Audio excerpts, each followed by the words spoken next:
Fala, nação! Saudações rubro-negras do maior campeão brasileiro da Liberta, Clube de Regatas do Flamengo. Hoje, dia 18 de fevereiro de 2026, quarta-feira de cinzas, dia do resultado do Carnaval. Parabéns aí a Viradouro, escola lá de Niterói, escola da minha cidade, escola da cidade em que eu vivi 33 anos da minha vida. Hoje já não moro mais em Niterói. Grande abraço aí para o amigo mestre Cício, homenageado e tetracampeão aí pela Viradouro. Mas é dia de preparação intensa também para o nosso Mengão. O Flamengo fechou a preparação para o jogo contra o Lanús, lá na Casa Marídia, CT do Boca Juniors. O Flamengo fez o último treino hoje pela tarde. Felipe Luiz aí esboçou um time que provavelmente vai enfrentar o Lanús. A gente vai falar desse time nesse vídeo de hoje. Mas antes da gente falar sobre essa escalação aí, eu queria te pedir para que você fortaleça o nosso canal aí, dá um like nesse vídeo para que esse conteúdo chegue ao maior número de pessoas e também se inscreve e ative as notificações para você não perder nenhuma informação do Flamengo. Vamos falar aqui da provável escalação, foto aí da Luísa Sá, apuração do GE, Globoesporte.com.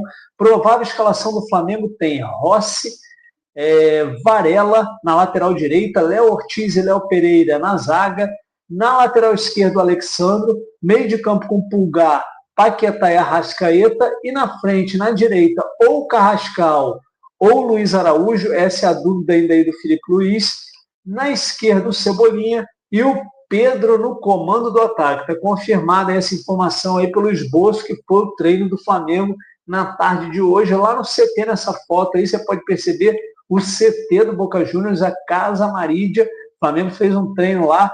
Vamos agora acompanhar informações aí do repórter da ESPN, Rafael Marques. Ele também conseguiu falar hoje à tarde com o Felipe Luiz, em entrevista exclusiva. Vamos ver aí o que o nosso treinador falou para o Rafael Marques, ele que é repórter lá da ESPN. O vídeo aqui para a gente acompanhar. Estão presenciando o quadro Rafael Recebe. O Rafa Marques vai receber já mais um convidado. Meu xará, Rafa Marques. Será que é agora? Vamos ver. Rafael Marques. Nome e sobrenome. Mandou um abraço, olha lá.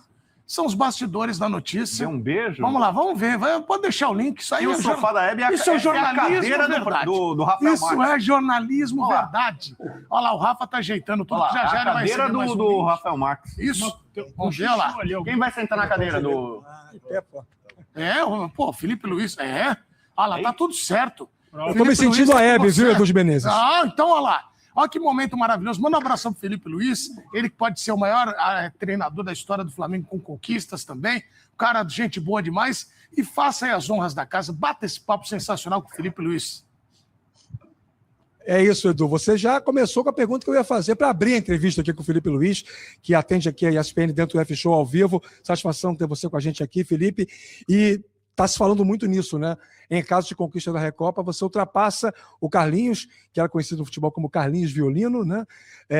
Figura identificada com o Flamengo como jogador e também como treinador, e passa a ser o técnico com o maior número de conquistas pelo Flamengo. Como é que você trabalha isso dentro da sua cabeça e de que maneira isso interfere na sua rotina, no seu dia a dia? Felipe, boa tarde. Boa tarde, prazer falar com vocês.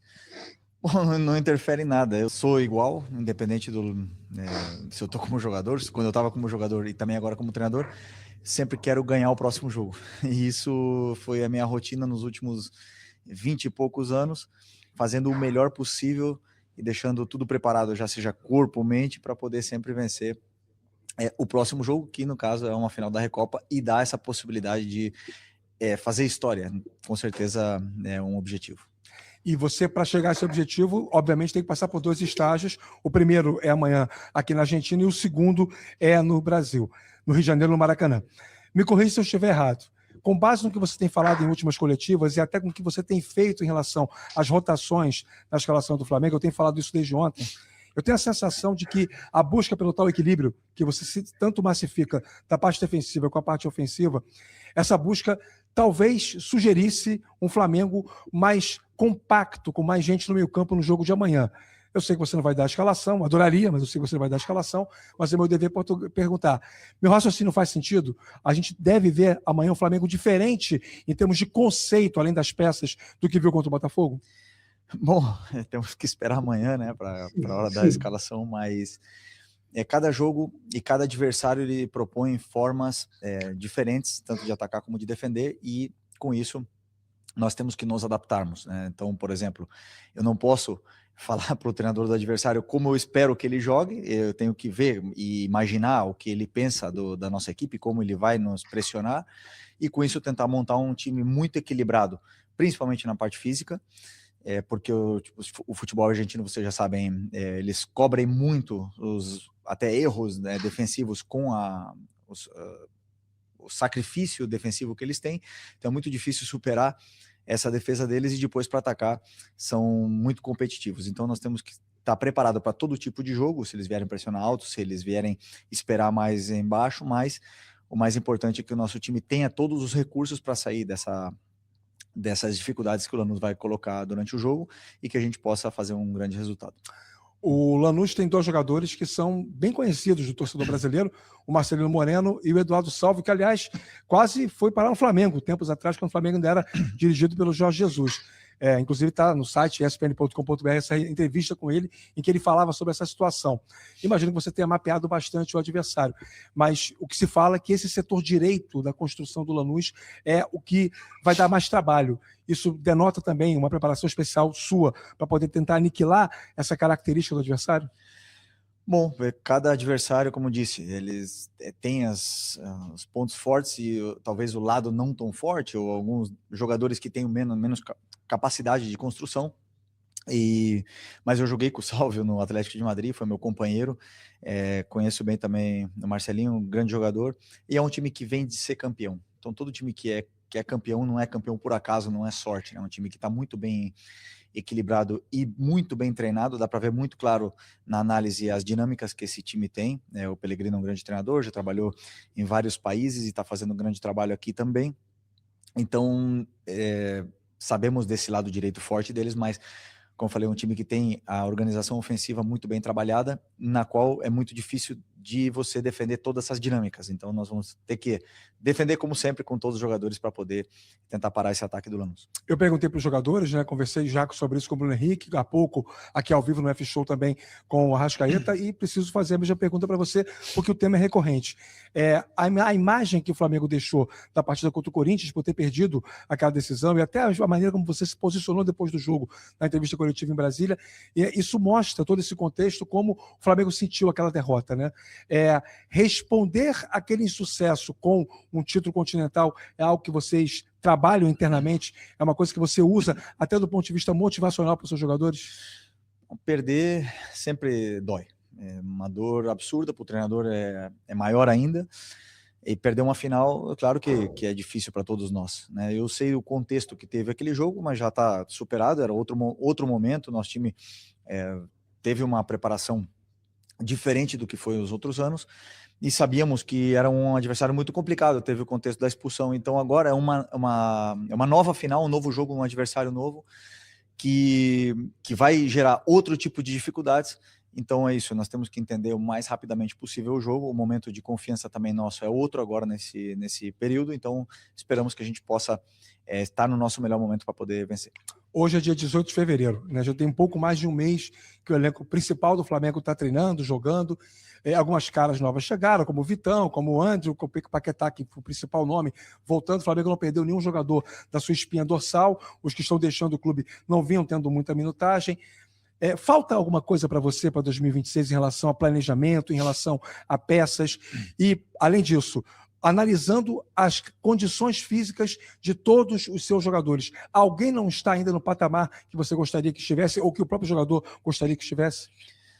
Bom, sim, sempre durante a própria temporada existem alguns jogadores que essa parte física, alguns por ter alguma lesão pequenininha, como por exemplo agora o Jorginho teve uma lesão e não vai voltar na melhor forma física, vai ter que somar treinos e minutos, e alguns vão demorar um pouco mais, alguns já estão no auge físico, que é normal. E esqueci o que tu falou no começo, sobre a questão de você estar com já esse período com o grupo se desenvolvendo, se falta alguma coisa, jogadores para chegar e tal. E sobre as chegadas e saídas, estamos sempre também buscando esse equilíbrio, né, na equipe, né? Obviamente que nós temos um elenco muito forte e temos que sempre buscar esse equilíbrio, ver o que nos falta de característica, se algumas peças, já seja atrás, na defesa, nas laterais, temos que sempre tentar complementar o máximo possível os jogadores para que o time tenha todas as características que precise para que possa enfrentar e superar qualquer tipo de adversidades durante a temporada, que é muito longa, mas por isso estamos sempre atentos ao mercado e para poder fazer o time mais completo possível. Nos 3 jogos que você comandou o Flamengo ano passado aqui em solo argentino, o Flamengo não teve um bom desempenho, né? Empatou com o Central Córdoba na fase de grupos, perdeu o jogo para os Estudiantes, mas venceu nos pênaltis, e empatou com o Racing, mas conseguiu a classificação porque tinha ganho o jogo no Maracanã. Por que é tão difícil jogar aqui, Felipe? E aí eu pergunto para o técnico Felipe Luiz e dando já estabelecendo uma extensão ao ex-jogador Felipe Luiz. Por que o Flamengo não conseguiu jogar o jogo dele nas 3 vezes que esteve aqui ano passado? É que não é fácil para ninguém. Todos os times, quando você sai para jogar Libertadores, é sempre complicado, sempre foi. E nunca dificilmente, né, acontece o que aconteceu naquela semifinal contra o Vélez, que foi 4-0, muito difícil que isso aconteça. O normal é que sejam jogos difíceis, são times super competitivos e tudo mais. E juntando a isso, o Central Córdoba foi um dos líderes aí do campeonato argentino, e a final quem fez foi Estudiantes contra Racing, os nossos adversários nas quartas e na semifinal. Ou seja, nós enfrentamos os melhores na Libertadores, na qual também fortalece mais ainda a campanha que fizemos e que conseguimos superar todas essas dificuldades e adversidades que é jogar aqui para poder sair campeão da Libertadores e hoje estar disputando, no caso amanhã, poder estar disputando essa Recopa. Mas, repito, é que não existe jogo fácil, é muito difícil você enfrentar na elite do futebol um jogo que seja fácil fora de casa. Bom, eu sei que o jogo de amanhã é pela Recopa, mas você tem uma semifinal pela frente do Campeonato Carioca também contra o Madureira, os jogos acontecendo domingo e depois na outra segunda-feira. A expressão do momento no futebol brasileiro é controle de carga. É correto imaginar que o time que joga amanhã e que joga na quinta-feira da semana que vem não é o mesmo time que vai jogar os jogos contra o Madureira? Não consigo afirmar isso, eu não claro que essa frase agora, controle de carga, né? Essas palavras estão aí muito na cabeça de todo mundo, mas eu sempre penso que temos que ganhar. E analiso os adversários, vejo quem está no momento, quem pode render e se recuperar para o próximo jogo, analiso isso, o máximo que a gente consegue fazer com toda a equipe, para poder decidir o melhor 11 que vai para o campo, né, com jogadores que estão melhor fisicamente, mais frescos, também melhor momento, e dependendo das características que a equipe precisa. Não simplesmente, vou dar 60 minutos para esse ou 30 para esse, para ele poder somar a carga, e não, eu não faço isso, quero sempre ganhar, porque até mesmo para ficar aqui dando entrevista para você, eu tenho que ganhar o próximo jogo. Para fechar com você, Felipe, uma última pergunta envolvendo o Paquetá, jogador que você já utilizou em mais de uma função. E aí, remetendo à coletiva depois do jogo contra o Botafogo, eu fiquei depois reouvindo as suas manifestações e me pegou um ponto que eu acho que é importante a gente abordar outra vez, que é quando você fala sobre eu sei como usar o jogador. Quando você fala sobre isso em relação ao Paquetá especificamente, essa sabedoria, ela tem a ver com o desejo do atleta, a necessidade do time ou uma espécie de equação entre os dois aspectos? Sempre a equipe acima de toda a individualidade. Claro que se eu tirar o jogador de um contexto onde ele se sente confortável, ele vai performar menos, mas eu tenho que pensar no que é melhor para a equipe. E muitas vezes o jogador ele vai encaixar muito com a característica, muito lúcido, né? E muitas vezes ele vai ser prejudicado ou vai ser sacrificado pelo bem da equipe. Sobre o Paquetá, sei perfeitamente qual é a posição, assisti, como eu já falei para vocês, todos os jogos praticamente aí dos últimos anos dele na Europa, vi onde ele jogou na esquerda, jogou na direita, jogou na ponta esquerda, jogou na ponta direita, jogou de 10, jogou de atacante no Lyon, jogou de segundo volante na seleção com o Tite, um pouco mais à frente do que era o Casemiro. Então ele já passou por todas essas posições, e eu sei aonde, até mesmo porque o jogo, as ações dele no jogo vão levando para onde ele se sente mais confortável, aonde ele rende melhor. Dito isso, eu tenho que sempre pensar num contexto onde encaixar ele e equilibrar a equipe para que a equipe também jogue bem e se sinta confortável, e no final do ano eu não tenho simplesmente o melhor jogador, que ele ganhe os prêmios de melhor jogador e a gente não ganhe nada. A gente precisa ganhar os títulos para que ele ganhe também os prêmios individuais. Felipe, satisfação ter você com a gente aqui ao vivo na ESPN, dentro do F-Show. Um ótimo papo. Edu de Menezes, fãs de esporte, companheiros da mesa. Tivemos esse privilégio de conversar com o Felipe Luiz na véspera do jogo de amanhã contra o Lanús, em La Fortaleza, jogo de ida da Recopa Sul-Americana. Tem que liberar o homem, porque ele já... Tá, entrevista coletiva, entrevista exclusiva lá do Rafael Marques, né? Ele conseguiu ouvir aí o Felipe Luiz após o treino hoje lá em Casa Amarilla. O Flamengo fez um treino final aí de preparação no CT do Boca Juniors, hoje à tarde, e após o treino, a ESPN aí, com exclusividade do repórter Rafael Marques, ele que é meu xará de nome e sobrenome. Meu nome é Rafael e meu sobrenome é Marques. Meu xará aí trazendo com exclusividade as palavras do nosso treinador, Felipe Luiz, abordando aí vários temas, né?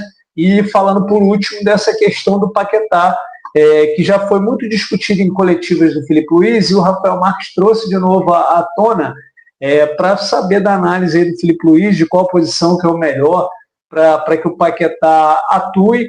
E nessa pergunta o Felipe Luiz deixou bem claro que não é o interesse do atleta em atuar em posição A ou B, mas sim o interesse maior do clube e sim o interesse maior do adversário que o Flamengo está enfrentando. O Flamengo enfrenta o Lanús amanhã às 9h30 no estádio La Fortaleza, o estádio, a casa do Lanús na Argentina.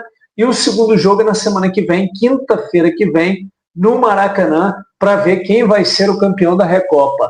Amanhã a gente torce junto desse jogo, amanhã eu volto com mais informações também, muito provavelmente depois do jogo, explorando aí a coletiva de imprensa após a partida. É isso aí, nação. Para você que ficou comigo até aqui, eu só te agradeço pela companhia. Peço para que você também dê um like aí, deixe um like no vídeo para que esse conteúdo atinja o maior número de pessoas. E também se inscreva aqui no nosso canal para você acompanhar todas as notícias do Mengão. Esse é o canal Pauta do Mengão. Eu sou o Rafão. Fiquem todos com Deus. Saudações rubro-negras do maior campeão brasileiro da Liberta, Clube de Regatas do Flamengo, aqui, nação. É Mengão 24 horas por dia. Valeu, nação. Tamo junto. Tchau, tchau.